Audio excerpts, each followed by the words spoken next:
সবাইকে স্বাগত জানাচ্ছি নিটল ডট ২১ রাতের আজকের আয়োজনে।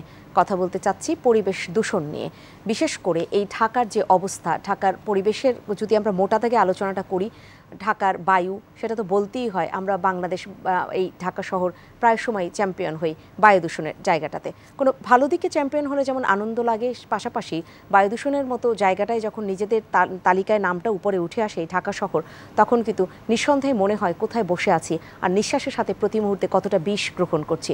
সে তেমনভাবেই ভাবতে হচ্ছে আমাদের মাটির কথা, আমাদের পানির কথা, কারণ নদীগুলোর কী অবস্থা, সার্বিক বিষয়টা নিয়ে আজকে কথা বলবো। আমি ফেরদৌস আহমেদ থাকছি আপনাদের সাথে এই আলোচনার পুরোটা সময় জুড়ে, এবং যাদেরকে পেয়েছি শুরুতে আপনাদের সাথে পরিচয় করিয়ে দিই। আমাদের মাঝে আজ উপস্থিত হয়েছেন ক্যাপ্টেন ফিদা হাসান, প্রধান বর্জ্য ব্যবস্থাপনা কর্মকর্তা, ঢাকা উত্তর সিটি কর্পোরেশন, এবং সর্বডানে রয়েছেন মোহাম্মদ এজাজ, চেয়ারম্যান RDRC। আপনাদের দুজনকে স্বাগত জানাচ্ছি আজকের এই আয়োজনে। বললাম তো যে আমরা কি গ্রহণ করছি, সেখানে আপনি যেহেতু বিশাল একটি দায়িত্বে রয়েছেন, এই জায়গা থেকে ঢাকা কতটা দূষিত হচ্ছে বা কতটা পারছেন দূষণের হাত থেকে ঢাকাকে বাঁচাতে? আপনার প্রশ্নের জন্য ধন্যবাদ। আমি প্রথমেই ধন্যবাদ জানাতে চাই ২১ টেলিভিশন কর্তৃপক্ষকে যে আজকে এত গুরুত্বপূর্ণ একটি জনগুরুত্বপূর্ণ একটি বিষয় নিয়ে আলোচনা অনুষ্ঠান আয়োজন করবার জন্য। আসলেই এমন একটি বিষয় যে দূষণ, এই বিষয়টি নিয়ে আমরা সবাই উদ্বিগ্ন, আমরা সবাই এটা নিয়ে চিন্তিত কিভাবে এর থেকে উত্তরণ ঘটানো যায়, কিভাবে এই যে আমাদের সোনার বাংলা আমরা স্বপ্ন দেখি সবুজ বাংলা হবে এবং সেখানে কোনো দূষণ থাকবে না, নাগরিকরা খুব নির্বিঘ্নে এখানে বসবাস করতে পারবে স্বাস্থ্যসম্মতভাবে। তো এখানে আমাদের ঢাকা উত্তর সিটি কর্পোরেশন আমরা নিরলসভাবে কাজ করে যাচ্ছি। প্রতিনিয়ত উন্নয়নশীল একটি দেশ, আমরা খুব দ্রুত আমরা এগিয়ে যাচ্ছি। অনেক রকমের এখানে নির্মাণ কাজ চলছে, এখানে চাকুরির অন্বেষণে বা বিভিন্ন জীবন জীবিকার প্রয়োজনে ঢাকা সিটিতে কিন্তু প্রতিনিয়ত জনসংখ্যা বেড়ে চলেছে, বাড়ছে।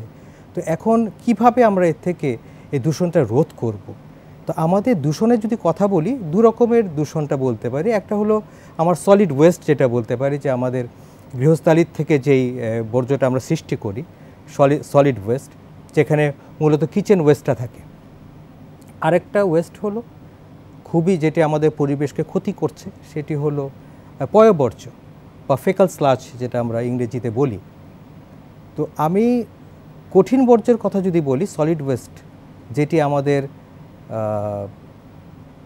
গৃহস্থালির থেকে ভ্যান সার্ভিসের মাধ্যমে সেটিকে সেকেন্ডারি ট্রান্সফার স্টেশনে নিয়ে যাওয়া হয়, সেখান থেকে ফার্দার ল্যান্ডফিলে ট্রান্সপোর্টেশন করা হয়। তো সেখানে আমরা কিন্তু যেই বর্জ্যটা সৃষ্টি করি আমাদের নগরীতে, তার মাত্র ৮৫% আমরা কিন্তু সেটা কালেকশন করতে পারি। আর আমাদের বাকি যে ভাগটি আছে ১৫%, সেটি কিন্তু আমরা করতে পারছি না। এটা কারণ আমরা ইললিগ্যালি ওটা ডাম্পিং হচ্ছে কোথাও। কারণ আমরা জানি যে আমাদের ইললিগ্যাল ডাম্পিংটা কোথায় হচ্ছে, রাস্তায় হচ্ছে, জানালা দিয়ে নিক্ষেপ করা হচ্ছে, দরজা দিয়ে নিক্ষেপ করা হচ্ছে, রাস্তার মধ্যে আমরা ফেলে যাচ্ছি।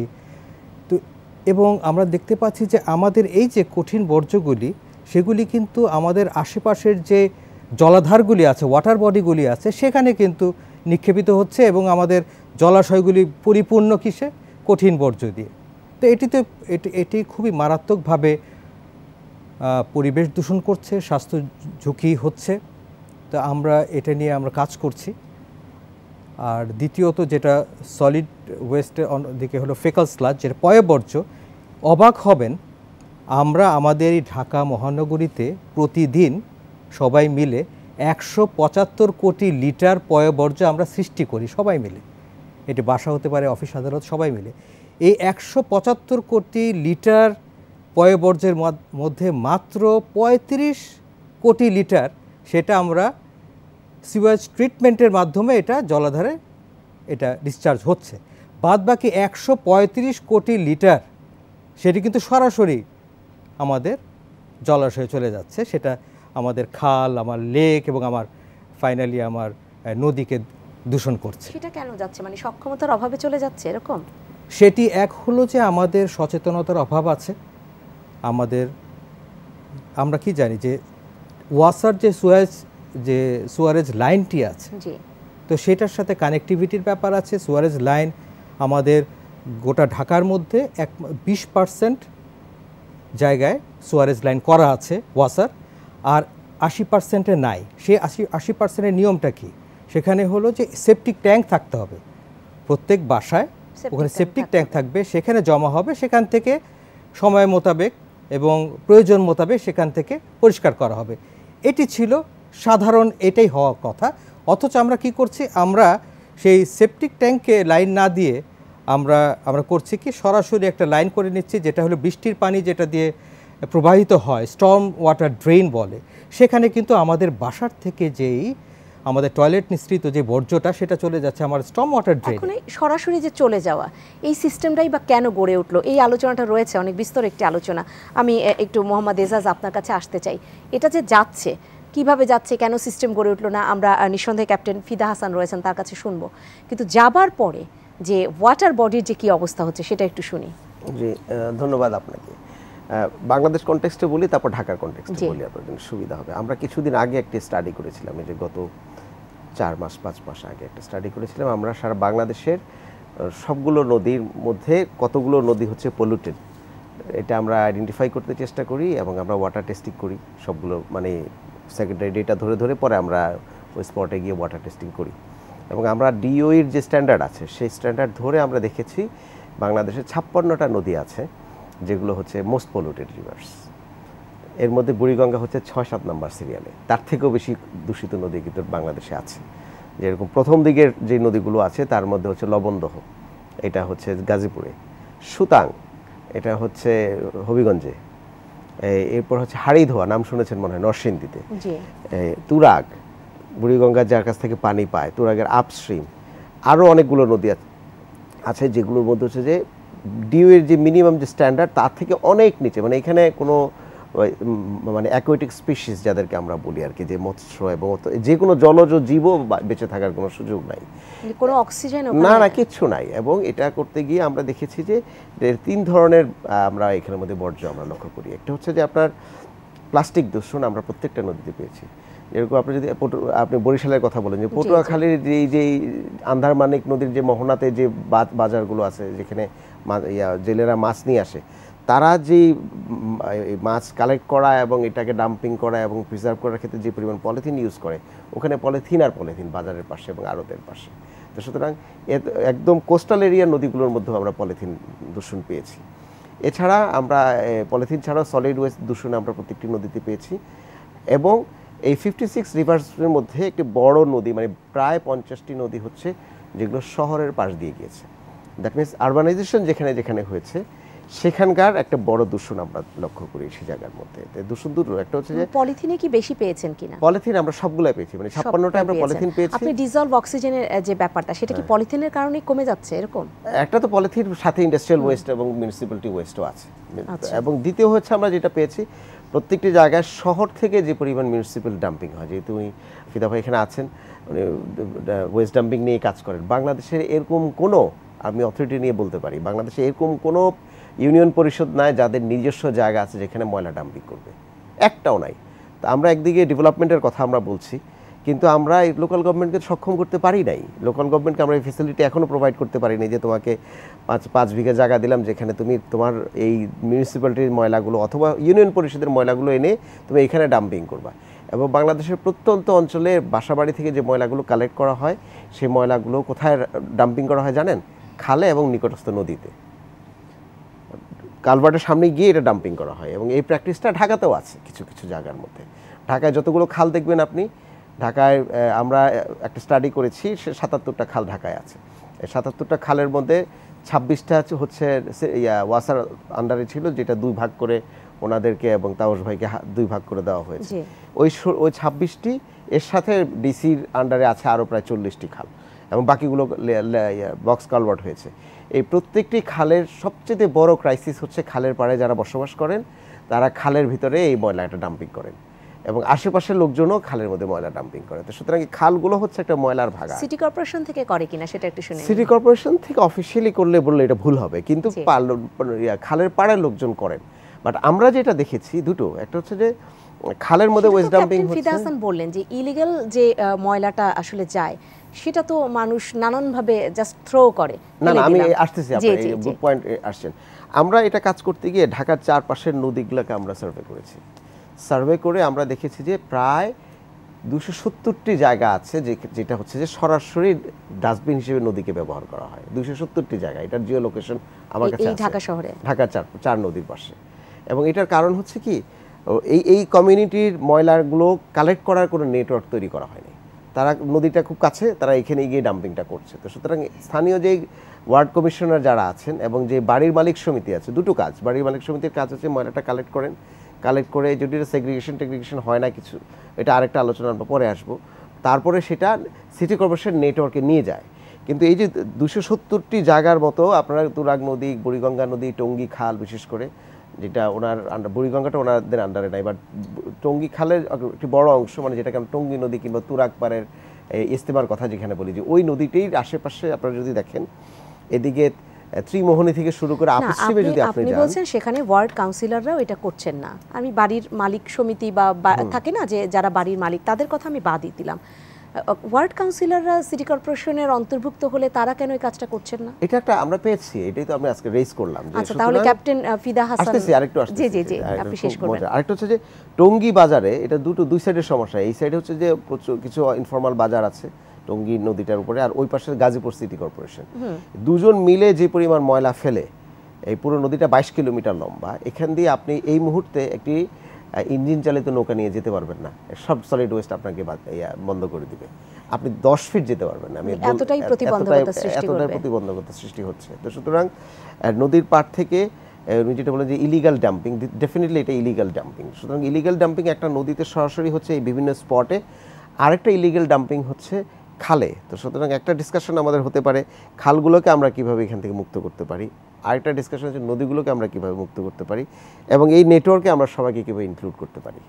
পরে আমি বাকি আলোচনাটা, জি, আপনি যে আলোচনাটা তুলে নিয়ে আসলেন সেই জায়গা থেকে ক্যাপ্টেন ফিদা হাসান, এই খালগুলো নিয়ে অনেক কথা ছিল, ওয়াসা কেন খালগুলো ছেড়ে দিচ্ছে না, এখন তো খালগুলোকে দেয়া হয়েছে সিটি কর্পোরেশনের আন্ডারে, সেখানে কেন ওয়ার্ড কাউন্সিলররা তাহলে আওতায় নিয়ে আসছে না? ইলিগাল ডাম্পিং কেন হচ্ছে? জি, খুবই আসলে গুরুত্বপূর্ণ এই কোশ্চেনটা। আমাদের 29টি খাল রয়েছে আমাদের ঢাকা উত্তর সিটি কর্পোরেশনে, এবং আমাদের এখন মেইন ফোকাস এই খালগুলি পরিষ্কার করা। আমরা কিন্তু সপ্তাহে 7 দিন কাজ করছি, এখন সপ্তাহে 7 দিন আমরা কাজ করছি, এবং আমরা যে খালগুলি পরিষ্কার করছি এক এক করে, এটা আসলে এজাজ ভাই সঠিক বলেছেন যে খালগুলিতে ডাম্পিংয়ের পর এমন অবস্থা হয়েছে, আমাদের মেয়র মহোদয় তিনি সেখানে হেঁটেছেন, একটা খালের উপরে তিনি ময়লা ফেলার পরে উনি ওখানে হেঁটেছেন, এটা দেখানো হয়েছে টেলিভিশনে, এটা দেখানো হয়েছে তিনি হাঁটছেন। তো সেটিকে আমরা পরিষ্কার করেছি। এখন আমরা কিভাবে পরিষ্কার করছি, আমি কিন্তু এই কথাটা যে আমি যেহেতু আমাদের 54টি ওয়ার্ড রয়েছে, কাউন্সিলর, সম্মানিত কাউন্সিলর সেখানে আছেন, তারা কিন্তু নিয়মিতভাবে আমাদের সাথে কাজ করছেন, তাদের অভিযোগগুলি আমার কাছে নিয়ে আসছেন, তারা আমাদের কাছ থেকে লোকবল চাচ্ছেন, তারা আমার কাছ থেকে মেশিনারি চাচ্ছেন যে কিভাবে আমাদের খালটা পরিষ্কার করতে পারি, কারণ উনি ওনার জনগণের কাছে, ওনার এলাকাবাসীর কাছে তার একটা কমিটমেন্ট আছে, তিনি কিন্তু কাজটি করছেন। আমরা এই কাজটি করতে যেয়ে আমরা করলাম যে আমাদের স্বেচ্ছাসেবী সংগঠন, এলাকাবাসী, আমাদের ওখানকার স্কুল কলেজের যে ছেলেমেয়েরা, তাদের সবাইকে মিলে আমরা হলিডেতে কাজটা শুরু করি, সবাই পার্টিসিপেট করি, যাতে বুঝতে পারি যে এই যে খালটাকে যে বন্ধ করে দিলাম, এই যে খালটাকে যে আমি একেবারেই চোখ হয়ে গেল, তো এটি তো আমরা সবাই মিলে করেছি, এটার কন্ট্রিবিউশনটা আমাদের সবার। এটা কিন্তু একজন ব্যক্তি বিশেষকে বা একটা সংস্থাকে এটাকে দায়ী করা যাবে না। আর আপনি আরেকটি যেটা বলেছেন যে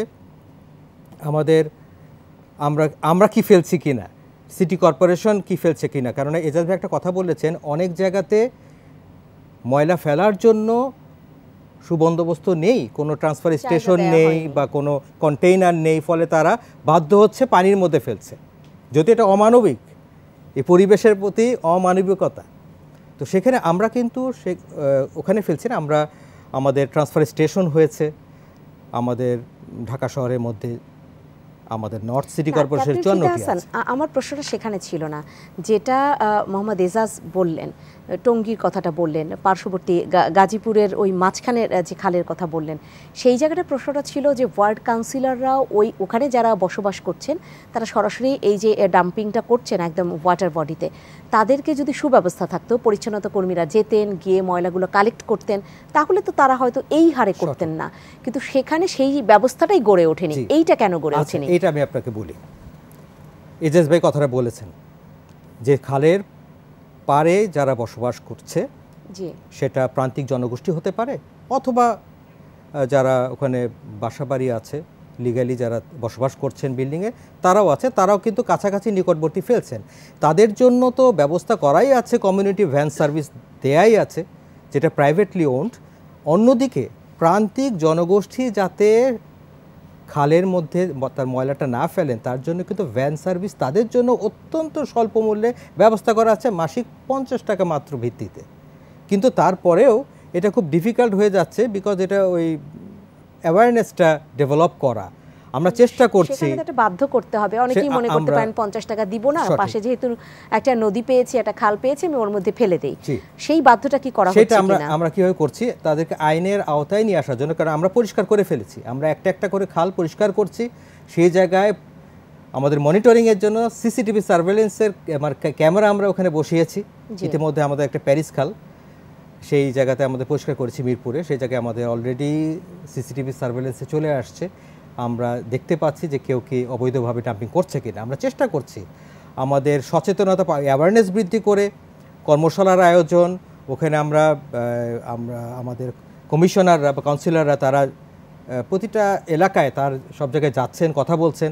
আমাদের আঞ্চলিক নির্বাহী কর্মকর্তারা আছেন, তারা কিন্তু সেখানে আমাদের একটা বিভিন্ন প্রোগ্রামের আয়োজন করছেন, করে তাদের সচেতনতাটা কীভাবে বৃদ্ধি করা যায়, কিভাবে এটা সবাই বুঝতে পারে যে না, এটা তো জায়গাটা আমার, আমরা শুধু আমার বাসাটা কি আমার সামনে রাস্তাটা কি আমার নয়। আমরা যেভাবে করছি যে আমি আমার বাসার সামনে রাস্তায় কেন ফেলবো, কেন জানালা দিয়ে দুই বাড়ির মাঝখানে আমি কেন ময়লাটা ফেলবো। সেই জন্য এই বিষয়গুলি নিয়ে আমরা আলোচনা করছি, আমরা কথা বলছি, এবং আমাদের যাতে তারা সুষ্ঠুভাবে একটা সার্ভিস পায়, যাতে করে তারা উৎসাহিত হয় ময়লাটা সঠিক জায়গায় ফেলার জন্য, আমাদের নিয়মিতভাবে আমাদের কার্যক্রম আমরা পরিচালনা করে যাচ্ছি। একদম সীমানা ধরে হয়তো আলোচনাটা করতে পারবো না যে কোনটা উত্তর সিটি কর্পোরেশন, কোনটা দক্ষিণ সিটি কর্পোরেশন, কিন্তু ওভারঅল ব্যাপারটা একটু জানতেই চাই। ধানমন্ডি 32-এর এই রাস্তাটা এইখানে একটি রয়েছে যেখানে অনেকগুলো ভ্যান এসে ঢোকে, এবং একদম কলাবাগান থেকে ওই সাইড থেকে যে গাড়িগুলো আসে, উন্মুক্ত যে ময়লাগুলো ওখানে থাকে, গন্ধটা নিতে হয় সিগন্যাল পড়লে। এই ব্যবস্থাপনা কেন? ওটা তো একটা ব্যবস্থাপনার মধ্যেই করা আছে, কিন্তু সেটাও তো উন্মুক্ত, সেটা কেন? হ্যাঁ, এটা দক্ষিণ সিটি কর্পোরেশন, তারপরেও এটা একটা স্যাম্পল হিসেবে আমরা বিবেচনা করতে পারি।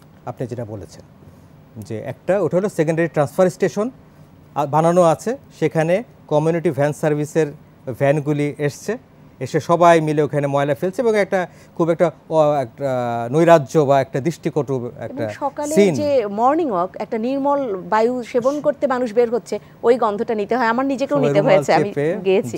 জি, রুমাল চেপে ওই জায়গাতে অতিক্রম করছেন।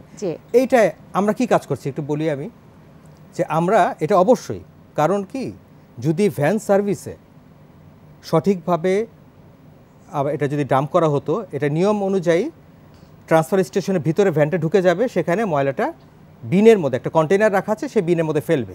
কিন্তু আসলে ওই যে আমাদের ভ্যান অপারেটর যারা আছে, তারা ওখান থেকে যে আবার প্লাস্টিকটাকে তারা পৃথক করছে, তারা প্লাস্টিকটাকে সব ঢেলে পৃথক করে তারা প্লাস্টিককে সংগ্রহ করার পরেই আলাদা করতে শুরু করে, তারা ওখান থেকে শুরু করে, ওখানে যেও একটা ম্যাসিভ কাজ চলে।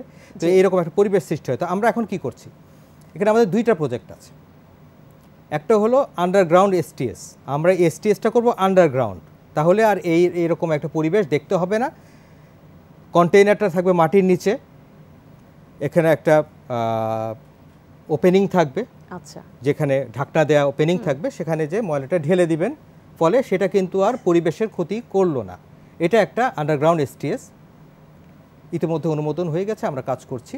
দ্বিতীয়ত, আমাদের কম্প্যাক্টর থাকবে স্মার্ট এসটিএস। কীরকম?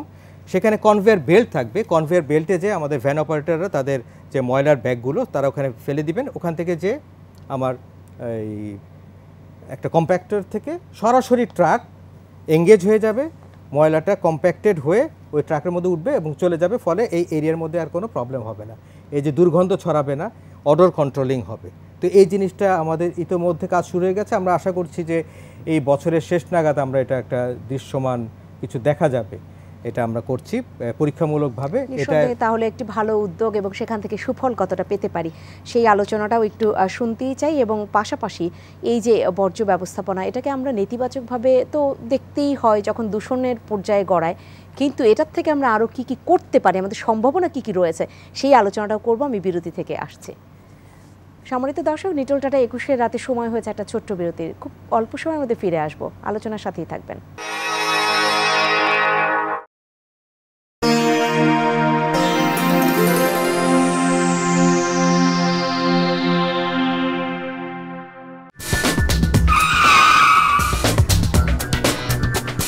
আবারও ফিরে এলাম নিটোল টাটা 21-এর রাতের আজকের আয়োজনে। আজ আমরা আলোচনা করছি পরিবেশ দূষণ নিয়ে, এবং যদি মোটা দাগে পরিবেশ দূষণ বলি সেই জায়গাটা আলোচনাটা তো অনেক বিস্তর, কিন্তু সেই বড় ক্যানভাসের মধ্যে যদি না গিয়ে শুধু ঢাকা শহরের দিকেও তাকাই, ঢাকা শহরের মাটি, পানি, বায়ু সব এত পরিমাণে দূষিত হচ্ছে যে প্রতি মুহূর্তে আমরা এই নিঃশ্বাসের সাথে বিষ গ্রহণ করছি।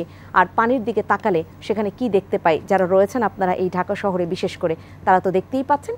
খুব বাংলাদেশের চিত্রটা তুলে আনলে সেটাও বোধহয় ভালো না, সে জায়গায় করণীয়গুলো এখন আমরা আলোচনা করতেই চাচ্ছি। আমি মোহাম্মদ এজাজ আপনার কাছে আসি। করণীয় জায়গাটা যেহেতু বললাম, আপনি বাংলাদেশের নদীগুলোর চিত্র তুলে ধরলেন, 56টি নদীর কথা বললেন, এবং সেখানে কলকারখানার যে বর্জ্য থেকে শুরু করে প্লাস্টিক মানে পলিথিনের কথা অনেক বেশি বললেন। এখানে ভাবনাটা কি ভাবা হচ্ছে যে কিভাবে বের হয়ে আসতে পারি? ধন্যবাদ আপনাকে। এটা আমি সব জায়গায় একটি কথা বলি, স্পেশালি আজকে ফিদাকে পেয়েছি, এটা আমার জন্য একটা অপরচুনিটি এটা বলার জন্য। এক নাম্বার হচ্ছে সিটি কর্পোরেশনকে, আমি ঢাকা কনটেক্সটে বলি, পরে বাংলাদেশের অন্য কনটেক্সটে বলবো। সিটি কর্পোরেশনকে যেহেতু 26টা খাল 2 সিটি কর্পোরেশনকে দেওয়া হয়েছে, এবং এটা আজকে 4 বছরের মধ্যে সিটি কর্পোরেশন একটি খালও উদ্ধার করতে পারে না, 2 মেয়রের এক মেয়রও। আমরা যদি ফ্র্যাঙ্কলি বলি, অনেক প্রচেষ্টা হচ্ছে, আমরা বিশেষ করে আতিক ভাইয়ের সিনসিয়ার প্রচেষ্টাগুলো আমরা দেখছি। উনি 10তলা বিল্ডিংও ভেঙেছেন খাল উদ্ধার করতে গিয়ে, কিন্তু একটি খালেরও জরিপ করতে পারি নাই আমরা এখন পর্যন্ত। 4 বছরেরও হয়ে গেছে, একটা খালেরও জরিপ হয় না। তাহলে আপনি উদ্ধার কবে করবেন? ওনার তো টেনিয়রও প্রায় শেষ, তাই না? ওনারা স্থায়ীভাবে আছেন হয়তো বা, বাট একটা কিন্তু ইলেকটেড লিডারও তো একটা ম্যাটার করে অনেক কিছু। তো সে জায়গা থেকে আমরা মনে করি ইট ক্যান বি পসিবল এরকম যে 1-2 খালকে আমরা প্লাস্টিক ফ্রি করি ফার্স্টে। সীমানা নির্ধারণের জরিপটা চলতে থাকুক, কিন্তু এটাও দ্রুত শেষ করা উচিত। আমরা একটা জরিপ করেছি, আমরা 77টা খালের জরিপ করেছি, কতটুকু এনক্রোচমেন্ট আছে কতটুকু নাই সেটা আমরা প্রকাশের পর্যায়ে এখন আছে। তো এই অ্যাসিস্ট্যান্সে চাইলে আমি এটা দিব আর কি, যদি চান আপনারা। এবং সাথে সাথে একটি খালকে অথবা 2টি খালকে আমরা কমিউনিটির সাথে নিয়ে, এবং যদি চান আমরাও ইনভলভ হবো এবং আমাদের সাথে অন্যরা ইনভলভ হতে চায়, যে আমরা একটা খাল 2টা খালকে পুরোপুরি প্লাস্টিক ফ্রি করি। That can be an example, যে এই পুরো খাল প্লাস্টিক ফ্রি। এবং এটাকে একদিনে প্লাস্টিক ফ্রি করা যায় না, ক্লিনিং করার পর এটাকে কনজার্ভ করতে হবে, এটা পিছনে লেগে থাকতে হবে এবং কমিউনিটিকে ইনভলভ করতে হবে। দ্বিতীয় হচ্ছে যে প্রত্যেকটা খালের কিছু কিছু জায়গা আছে যেখান দিয়ে মানুষজন কিন্তু ডাম্পিংটা করে। এসব জায়গায় প্রয়োজনে 30 ফিট রেলিং, 20 ফিট রেলিং দেওয়া যায়।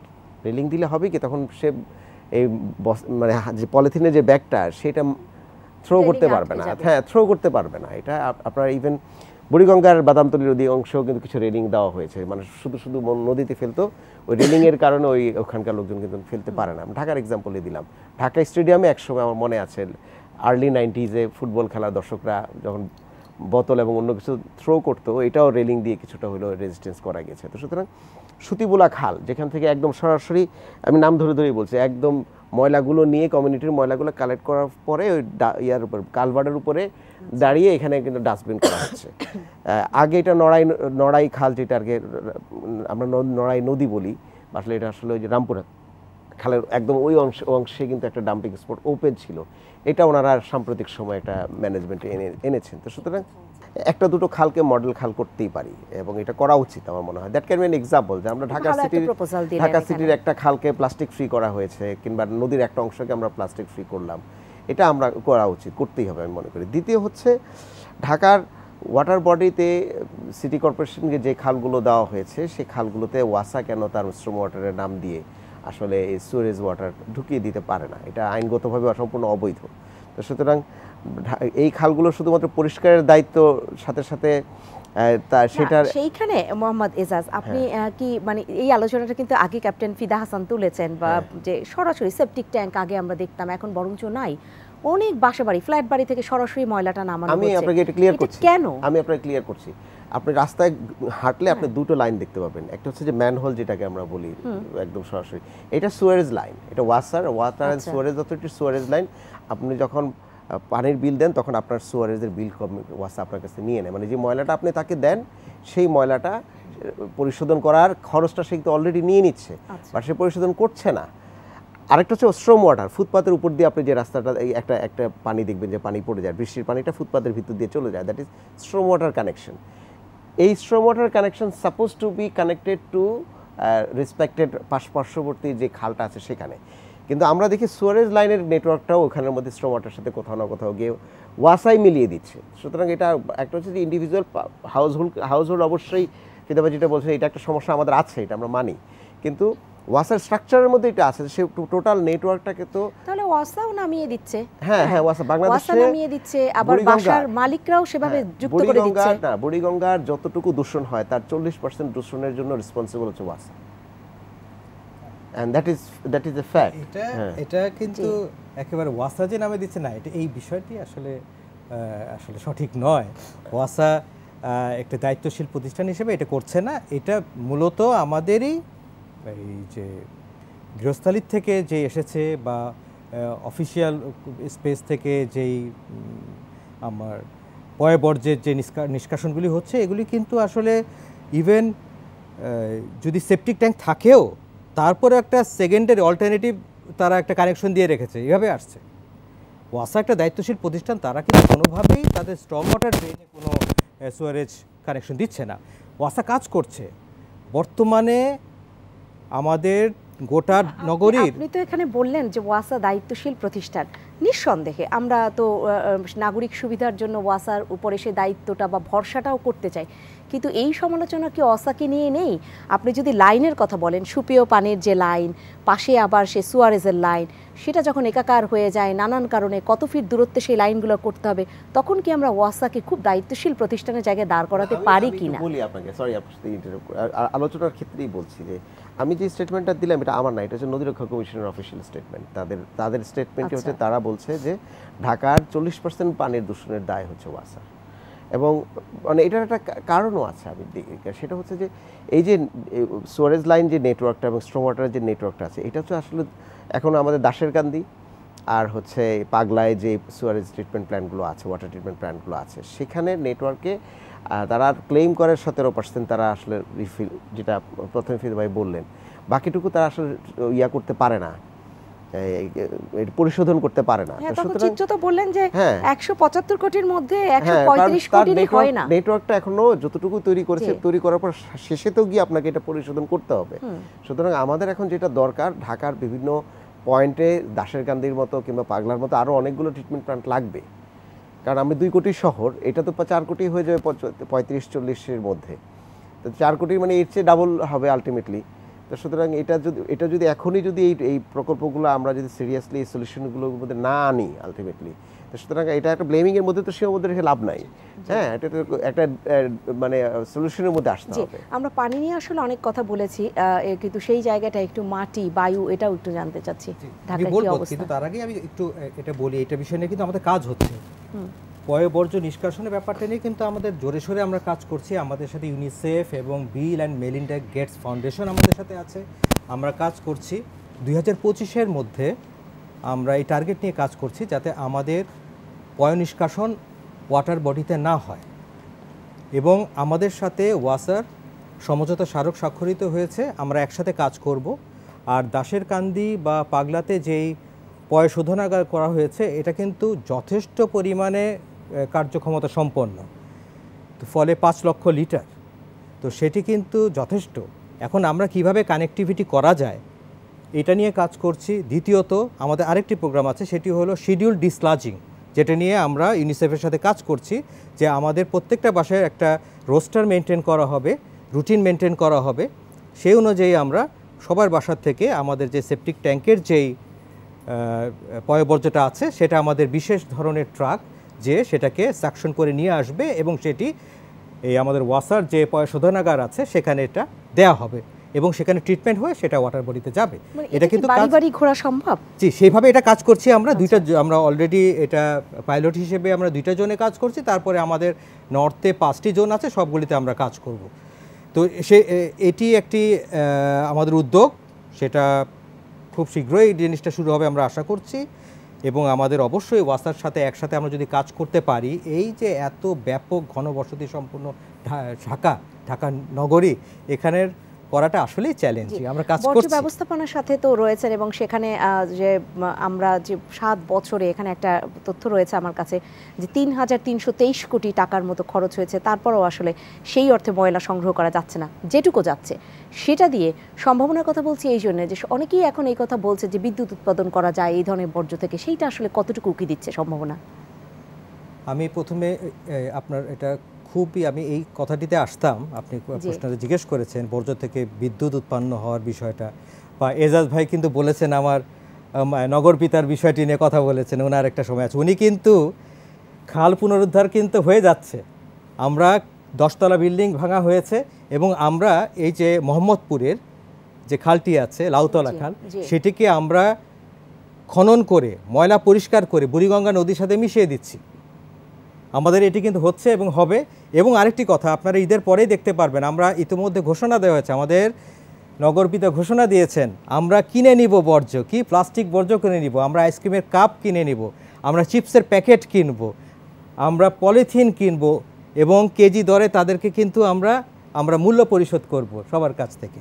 আমরা ডাবের খোসা নিব, আমরা কমোড বেসিন ভাঙা যেগুলি আমরা ফেলে দেই, খালের মধ্যে ফেলে দেই, সেগুলিকে আমরা টাকার বিনিময়ে নিয়ে নিব। ফলে দেখা যাবে বর্জ্য ব্যবস্থা আমরা দেখতে চাই এবং আশা করেছি ইতিমধ্যে এটা আমাদের ঘোষণায় এসেছে, এটা ইতিমধ্যে ঘোষণা এসেছে এবং আমরা এই ঈদুল ফিতরের পরে এই কাজটা শুরু করতে চাইছি। এটা ঈদ উপহার আমার নগরপিতার পক্ষ থেকে এই নগরবাসীর জন্য, ঢাকা উত্তরের সেটার মেয়াদের মধ্যে, যেটা মোহাম্মদ এজাজ ভাবছিলেন মেয়াদের মধ্যে পারবেন কিনা। এবং খাল পুনরুদ্ধার হয়েছে। আর ওয়েস্ট টু এনার্জি যেটা বললেন বহুল প্রতীক্ষিত, সেটি আমরা দেখতে পাবেন যে আগামী মাসে কনস্ট্রাকশন শুরু হয়ে যাবে। আমাদের ল্যান্ড ডেভেলপমেন্ট হয়ে গেছে, আগামী মাসে আমরা আশা করছি যে কনস্ট্রাকশন সেটা ফিজিক্যালি দেখা যাবে, দৃশ্যমান দেখা যাবে যে আমাদের ওখানে ওয়েস্টটাকে আমরা জ্বালানি হিসেবে ব্যবহার করে আমরা 42.5 মেগাওয়াট বিদ্যুৎ উৎপন্ন করে আমাদের পিডিপিকে দেওয়া হবে। সেটি কিন্তু হয়ে গেছে এবং আমাদের বর্তমান নগরপিতা মাননীয় মেয়র তিনি কিন্তু এই জিনিসটা করেছেন এবং অনেক দিনের বহুল প্রতীক্ষিত একটা ড্রিম প্রজেক্ট আমাদের ঢাকা সিটির জন্য। বিশেষ করে আমি যদি ঢাকা নর্থের কথা বলতে চাই, সেই জায়গায় 3 থেকে 3,500 টন বর্জ্য প্রতিদিন পুড়িয়ে বিদ্যুৎ উৎপন্ন হবে। তাহলে আর বর্জ্য থাকবে কোথায়?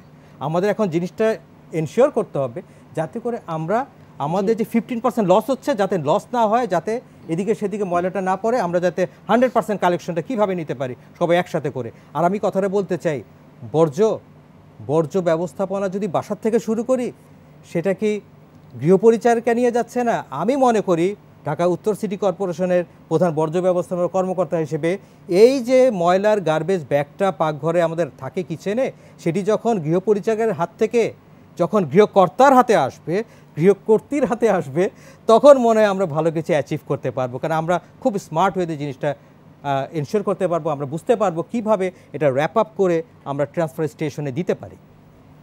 আমি অ্যাড করতে চাই, খুবই গুরুত্বপূর্ণ একটা পয়েন্ট ফেরদৌস ভাই বললেন। একটা হচ্ছে যে আমরা তো ইগারলি ওয়েট করছি এরকম একটা পাওয়ার প্ল্যান্ট হবে এবং যেটা আলটিমেটলি বায়ু দূষণ না করে পাওয়ার প্ল্যান্ট হবে, ডিজাইন ওইভাবেই আছে আমরা জানি। একটা জিনিস হচ্ছে বর্জ্য ব্যবস্থাপনার ক্ষেত্রেও একটা বড় ক্রাইসিস কিন্তু আমাদের এখন এখানে আছে। সেটা কি, আমরা তো ময়লাগুলো সেগ্রিগেট করতে পারি না। এটা যদি মডেল হিসেবে যদি প্রথমে কম্পারেটিভলি অ্যাডভান্স মোর ট্রেন্ড একটা সোসাইটিকে যদি ধরেন, হতে পারে যদি একটু বায়াস কথাবার্তা তারপরে হতে পারে আমরা পাইলটিং হিসেবে হয়তো বা আমরা বাড়িধারাকে অথবা বনানীর একটা অংশকে আমরা এরকম করতে পারি যে তাদেরকে এডুকেট করে, কারণ এই সোসাইটিগুলো অ্যাক্টিভ সোসাইটি, এই জন্য আমি এটা বললাম যে this society is very active. তো তাদেরকে ধরে আপনারা আপনাদের বাসা থেকেই প্রথমে সেগ্রিগেশনটা শুরু করে সিটি কর্পোরেশনকে দেন, তাহলে হবে কি এটা আমরা অন্যরা তখন এখান থেকে শিখলো, এই লার্নিং শেয়ারিংটা তখন অন্য কমিউনিটিতে যাবে। তো এটাও তো না, এখন তো একভাবে নিয়ে হয় কি আপনি যেটা বললেন, এই যে কলা বাগানে যে ক্রাইসিসটা কেন হচ্ছে, কারণ হচ্ছে এখানে ময়লা সেগ্রিগেশনের একটা ইকোনমি আছে। যেটা ওনারা কন্ট্রোল করতে পারেন না। এটা স্থানীয় যারা ময়লা সেগ্রিগেট করে এখানে এটা বিক্রি করে, এখান থেকে অনেক কিছু নিয়ে আলাদা করে সেল করে, এটা আরেকটা ইকোনমি, ইন্টারনাল ইকোনমি এখানে আছে, তো যেটা কন্ট্রোল করা যাচ্ছে না। সুতরাং এটা যদি সেগ্রিগেশন তো আলটিমেটলি আমাদের করতেই হবে, আমরা যদি একটা অ্যাডভান্স, কারণ আমরা তো অলরেডি উন্নয়নের একটা ধাপে যাচ্ছি, সুতরাং আমাদের সোশ্যাল বিহেভিয়ারগুলো, পার্সোনাল বিহেভিয়ারগুলো কিন্তু অ্যাকর্ডিংলি কোপ আপ করে করে এগুতে হবে, এটা একটা। দ্বিতীয় হচ্ছে যে পলিথিন কিংবা কমোড সিটি কর্পোরেশন কিনতে চায় নতুন, কারণ এটা রিসাইক্লিংয়ের জায়গায় সে চেইনে আনতে চায়, এটা যেরকম সুন্দর, পলিথিন বিক্রিটা বন্ধ করলেই তো ভালো। এটার সাথে সাথে polythene, at least single use polythene যদি আমরা বাজারে উত্তরে যদি বন্ধ করে দেওয়া যেতে পারে। সেই আলোচনাটা কি দীর্ঘদিনের না? আমরা পাটের ব্যাগ নিয়ে অনেক কথা বলেছি যে আমাদের পাট শিল্পটাও বেঁচে যেত, আর পাশাপাশি পলিথিনটা আমরা ঠেকাতে পারতাম, কিন্তু আমরা তো দাঁড়াতে পারিনি, সেই জায়গাটা দাঁড় করিনি। সিটি কর্পোরেশন বলতে পারে যে আমি বনানীতে, গুলশানে অথবা মিরপুরের একটা অংশে আমি পলিথিন বিক্রি করতে দিব না, কারণ মোবাইল করতে ওনার আছে, ওনাতে পাওয়ারটাও আছে। তাহলে সুতরাং আমি কিছু ওয়াটার কোর্সকে পলিথিন মুক্ত করলাম, পলিথিন ফ্রি করলাম, বাট আর সিঙ্গেল ইউজ পলিথিন ট্রেডিংটা আমি বন্ধ করে দিলাম, এবং সিঙ্গেল ইউজ পলিথিন ট্রেডিংয়ের করলে তার ট্রেড লাইসেন্স দেওয়া বন্ধ করে দেন। ভেরি ইজি, কারণ এগুলো আমরা আশা করি এগুলো তারা করবেন, এবং এটা করলে আমরা অনেক বেশি ইন্সপায়ার্ড হব, অন্যরা আমাদের কাছে। শেষের দিকেই চলে এসেছে আলোচনার, যদিও আজকে ক্যানভাসটা বড় করেছিলাম, কিন্তু আমরা পানি নিয়েই মোটামুটি আলোচনাটা করলাম, সেটাই বা কম কিসে, যে পানিটা যদি ঠেকাতে পারি, বায়ু দূষণ বা মাটি দূষণ, সেই আলোচনা না হয় আরেক দিনের জন্যই তুলে রাখলাম, যদিও বায়ু দূষণ নিয়ে অনেকটা আলোচনা হয়েছে। ক্যাপ্টেন ফিদা হাসান, সেই জায়গাটা থেকে আমি একটু জানতে চাই, এই যে বর্জ্যগুলো আমাদের ভূগর্ভস্থ যে পানির যে এক ধরনের কালেকশন, সেটা তো একটা বড় ধরনের বাধা দেয়, কনস্ট্রাকশনের ব্যাপারটা তো আছেই, এই জায়গাটা কি কোনো ভাবা হচ্ছে কিনা? কারণ পানির স্তর তো আসলে নেমেই যাচ্ছে। একদম অল্প কথাই শুনবো, কারণ শেষের দিকে রয়েছি। আচ্ছা, আমরা আপনি ভূগর্ভস্থ পানির স্তর নিচে নেমে যাওয়া সম্পর্কে বলছি, আমরা তো অ্যাবজর্বও করতে পারছি না। কনস্ট্রাকশন মানে আমরা বিভিন্ন জায়গায় একদম ঢেকে দিয়েছি, যদি বলি যে সেটা ইট বালু সিমেন্ট দিয়ে ঢেকে দিয়েছি, সেজন্য অ্যাবজর্ব করছে না। এরকম পলিথিন থাকলে সেখান থেকেও পানি অ্যাবজর্ব করছে না, সেই জায়গায় আমরা ইট বালু সিমেন্টের আলাপটা না হয় অন্যরা ভাববেন, এই বর্জ্যর জায়গাটায় কি বলবেন? আচ্ছা, আমরা এই যে স্টর্ম ওয়াটার ড্রেনগুলি আছে বা যে ম্যানহোল কাভারগুলি দেখতে পান, একেবারেই দেখা যায় যে অনেকগুলি জায়গায় দেখবেন বন্ধ হয়ে গেছে। তো আমরা এটার জন্য স্পেশাল ভেহিকেল আমরা কিনেছি, জেট অ্যান্ড সাকার মেশিন, সেটার মাধ্যমে আমরা কিন্তু আমাদের যে বন্ধ হয়ে যাওয়া যে জায়গাগুলি, সেই জায়গা থেকে আমরা কিন্তু সাক করে আমরা ওগুলি পরিষ্কার করছি। নিরন্তর এই প্রচেষ্টা অব্যাহত আছে আমাদের, আমরা কিন্তু পরিষ্কার করতে পারছি, এবং কাজটি কিন্তু করছি আমরা গভীর রাতে, শেষ রাতের দিকে আমরা কাজটা করি, যখন গাড়ি ঘোড়া চলে না, তখন কিন্তু আমরা এই নীরবে কাজগুলি করে যাচ্ছে আমাদের ঢাকা উত্তর সিটি কর্পোরেশন। এবং আমরা আশা করছি অতি দ্রুতই, এবং আমরা শুধু, আপনি যে কনস্ট্রাকশন ওয়েস্টের কথা কিছু বলেছেন যে পানি ফ্লো করতে পারছে না নিচে, আমরা কিন্তু কাভার খুলে সেই এবং বিশেষ প্রজেক্টের মাধ্যমে ওয়ার্ড ভিত্তিক আমরা প্রত্যেকটি যেখানে দিয়ে পানি পাস করছে সেই জায়গা থেকে আমরা দেখা যাচ্ছে বিভিন্ন কনস্ট্রাকশন ওয়েস্ট, ইট বালু সিমেন্ট যা হয় সবগুলি উঠিয়ে নিয়ে আসছি, পরিষ্কার করছি, এবং একে একে আমরা প্রত্যেকটা ড্রেনকে, প্রত্যেকটা ভূগর্ভস্থ পানির যে সঞ্চালন লাইন আছে প্রত্যেকটা আমরা পরিষ্কার করে ফেলবো ইনশাল্লাহ। আমরা একটা কাজ করছি, আমরা আমাদের ওয়ার্ড কমিশনারদের নিয়ে কাজ করছি, কাউন্সিলরদের নিয়ে কাজ করছি। এই উদ্যোগ যেহেতু আপনাদের রয়েছে, নিঃসন্দেহে সামনে আমাদেরকে অনেক আশাজনক তথ্য দিচ্ছে, আমরা ভালো কিছু পাবো সেটাই ভাবতে চাই। মোহাম্মদ এজাজ, আপনি কি বলবেন? শেষ করব। আমরা তো একদিকে এই অনেক আরবান ক্রাইসিস থাকবে, কিন্তু ঢাকা অন্য শহরগুলো থেকে ঢাকার একটা বড় চ্যালেঞ্জ হচ্ছে ঢাকার যে একটা ওয়ার্ডে যে মানুষ বিদেশের একটা শহরে কিংবা একটা দেশে সেম মানুষ। তো সুতরাং এটা আমাদের মাথায় রাখতে হবে যে আমরা যতই সমালোচনা করি, সেটা আমি সবসময় একটু ক্রিটিক্যাল কথা বলি, বাট এর সাথে অনেক পজিটিভ জিনিস কিন্তু আমাদের হয়ে আসতেছে। এত বড় কিছু খাল উদ্ধার হচ্ছে, বিশেষ করে আমরা খুবই অপেক্ষায় আছি এই বর্জ্য থেকে যেই বিদ্যুৎ উৎপাদন, এটা আমাদের জন্য একটি বড় বিষয়, এবং আমরা মনে করব যে এর সাথে আরও কিছু ইস্যুসগুলো আছে, বিশেষ করে বায়ু দূষণ একটি বড় সমস্যা আমাদের ঢাকায়। এটা আর হচ্ছে হিট, এখন গরম আসতেছে, আমাদের হিট অফিসারও আছেন, কিন্তু এই মুহূর্তে কিছু ইনোভেটিভ কিছু কাজ যদি তারা নিয়ে আসেন, এগিয়ে আসেন, একটা হিট আইল্যান্ড করা যেতে পারে। মানে আমরা একই জায়গায় আপনি হাঁটছেন, দেখবেন যে এখানে গরম একটু এরকম লাগছে, আর একটু গেলে গরম কম, আরেক জায়গায় একটু ভ্যাপসা লাগছে। সুতরাং এইটার একটা ম্যাপিং করা দরকার, ডিজিটাইজ ম্যাপিং করা দরকার। নয়েজ এয়ার একটা ডিজিটাইজ ম্যাপিং এবং অ্যাপস একটা করেছিলেন, ওটার সাথে নয়েজগুলো এবং এয়ার কোয়ালিটির যদি একটা সরাসরি লাইভ মনিটরিং, ম্যানুয়াল মনিটরিং না, মানে মনে অফিসে বসে আমি আমার জায়গায় বসে এটা মনিটরিং করতে পারলে কোথায় এখন পানি দিতে হবে, ডাস্ট যেখানে বেশি, একটা হচ্ছে যে রুটিন পানি দিচ্ছেন ওনারা এখন, বাট এটা মনিটরিং করলে, কারণ আমরা তো অলরেডি স্মার্ট বাংলাদেশের জায়গায় চলে গিয়েছি, সুতরাং এই সার্ভিসেসগুলো আমরা চাই সিটি কর্পোরেশন এগুলো মিট করবে, কারণ সিটি কর্পোরেশন এখন অনেক হলে একদম প্রপার জায়গায় প্রপার কাজটা করতে পারবে। সিটি কর্পোরেশনের এই ইচ্ছাগুলো আমরা দেখি অন্য সিটি কর্পোরেশনের তুলনায় উত্তরের আমরা এই অ্যাপ্রোচগুলো অনেক পজিটিভ আমরা দেখছি, ও মানুষ খুব পছন্দও করছে অনেক কিছু। তো আমরা আশা করব, হ্যাঁ, কিন্তু নিঃসন্দেহে একটা সিটি কর্পোরেশনও যদি করতে পারে সেটা দেখে আরো রেপ্লিকেট করবে, আরো তো শিখবে। তো এই স্মার্ট মুভে যদি হেল্প লাগে আমাদের প্রচুর টেকনিক্যাল সাপোর্ট আছে, এবং যদি নাও শিখতে চায় ওই অন্য সিটি কর্পোরেশনের বাসিন্দারা বাধ্য করবে যে শিখে নাও, তারপর আমাদের ভালো রাখো। নগর পিতার কাছে সেই ধরনের আহ্বান বলি, দাবি বলি তাদের থাকবে। আজকে আলোচনা শেষ করতে হচ্ছে, অসংখ্য ধন্যবাদ জানাচ্ছি ক্যাপ্টেন ফিদা হাসান, আপনাকে মোহাম্মদ এজাজ, আপনাকেও অসংখ্য ধন্যবাদ। আপনাকে ধন্যবাদ। সম্মানিত দর্শক, আপনাদেরকে অসংখ্য ধন্যবাদ আজকের আলোচনায় ছিলেন আমাদের সাথে। এবং আজকে আমরা পরিবেশের দূষণ যে যতটা হচ্ছে বা ঢাকাকে আমরা খুব বেশি এমফাসিস দেওয়ার চেষ্টা করেছি, সেই জায়গাটায় হয়তো বায়ু বা মাটির কথা অতটা আমরা নিয়ে আসতে পারিনি। বায়ু দূষণ নিয়ে আমাদের অনেক আলোচনা এর আগে হয়েছে এই নিটল ডট 21 রাতে, কিন্তু আমরা পানির জায়গাটায় যেটা বললাম বা শহরের যে নানান ধরনের বর্জ্যর যে ব্যবস্থাপনার কথা বললাম, সেই জায়গাটায় আমাদেরও কিছু না কিছু করণীয় রয়েছে। যেটা চমৎকারভাবে বলছিলেন যে গৃহকর্তা বা গৃহকর্ত্রীর হাতে যখন ওই ময়লার ব্যাগটা উঠবে, নিঃসন্দেহে তার কাছে গুরুত্ব বাড়বে, তিনি তখন কিন্তু পরিবেশ দূষণের ব্যাপারটা মাথায় আসলে বাকিদেরও বুঝিয়ে দিতে পারবেন। আমরাও চাই সেই দিনটা আসুক, আমরা সবাই মিলে আমাদের বাসযোগ্য শহরটাকে সত্যিকার অর্থেই বাসযোগ্য করে তুলি। সেই প্রত্যাশায় শেষ করছে আজকের আয়োজন। ভালো থাকবেন সবাই, শুভরাত্রি।